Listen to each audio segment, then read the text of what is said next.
So today I want to talk about imposter syndrome. It's one of the things that so many people are experiencing, and they feel like it really stops them from progressing and moving forward in their lives. The thing with imposter syndrome is that you never really get away from it. Whatever level that you're on, whatever level you experience right now, there's always going to be a little bit of it. All right. And it's just really about accepting that your mind is going to do what it does to try and sabotage the life that you really want. And, by being really present and being in the moment, you can override those thoughts of imposter syndrome. So let's really talk about what is imposter syndrome. Imposter syndrome is your mind telling you that you are not deserving of an amazing job. Your mind telling you you are not deserving of earning the money that you want to earn. Your mind telling you you are not deserving of the body that you want, the relationship that you want, okay? And, the experiences that you want. Because what happens is that you spend so much time creating your goals, accelerating yourself and getting to a position or a relationship or, earning the money. And then suddenly your mind goes, oh, I don't know if I'm worthy of being here. I don't know if I'm deserving of this. Maybe I got this by luck rather than me really creating it.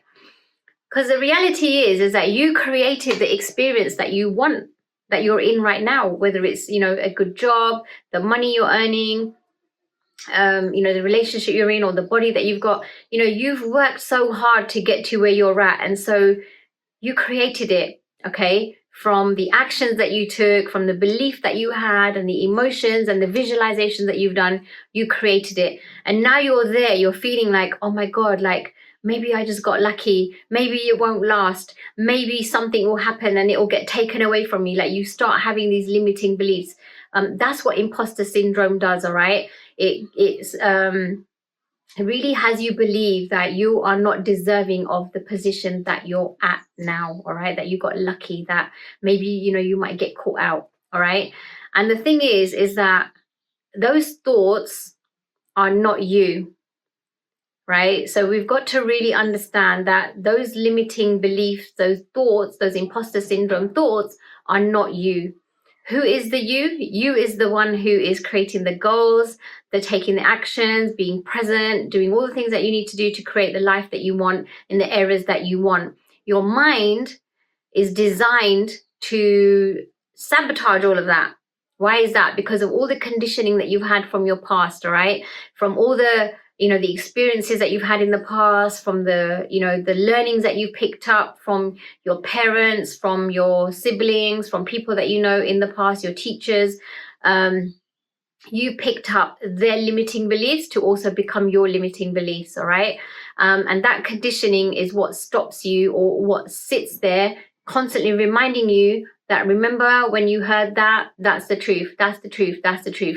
When you're in consciousness, when you're really conscious and you're aware of where you are and the work that you've done, and you really, created from a place of, being action orientated, and you created this, the achievement that you have from a place of love and, achievement and alignment, that's who you really are, all right? So the reason I'm saying this is because when we're not conscious, we give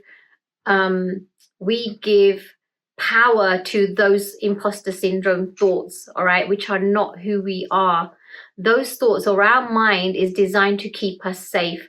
Our mind doesn't actually know we have these beautiful goals, that we have these, we desire to create a whole different level of life, right?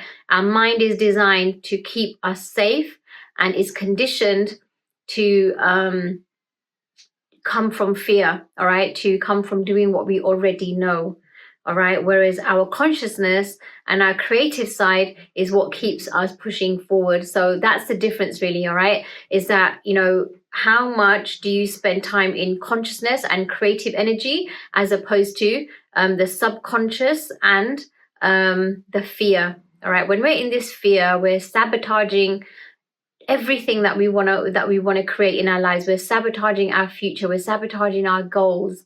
All right. So it's consciousness that really helps you keep going. And that's why we, that's one thing that I've really experienced for myself, is that the more I meditate, the more I journal, the more I'm present and grateful for where I am, it actually diminishes those limiting thoughts. They're still there, but I don't give power to them.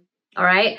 And by doing all of these activities, you know, the journaling, the gratitude, the affirmations, the visualizations of what I want to create, limits how much I give power to these thoughts, because I'm giving more power to the thoughts that I want to create. All right. So the best way for you to really empower yourself and limit the imposter syndrome, it's never going to go away. It's always going to be there at a level, but it's about how do you manage that thought?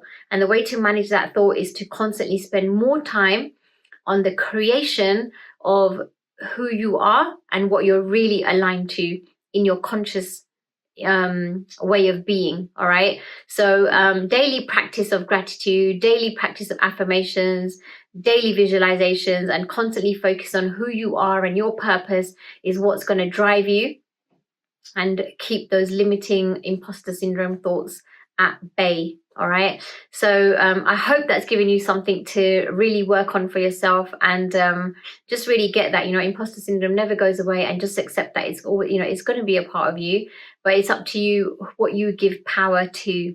All right. So thank you so much for being with me here today. Please do like and subscribe to the channel.